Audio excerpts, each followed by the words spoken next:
If you're asking how to buy shares of Paris Realty Fund SA, this short guide will show the steps.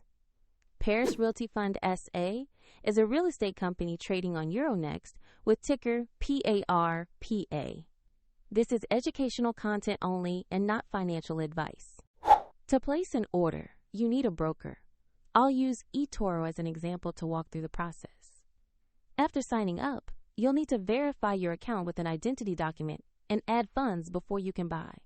Use the platform's search bar and enter the ticker PAR.PA to find the listing.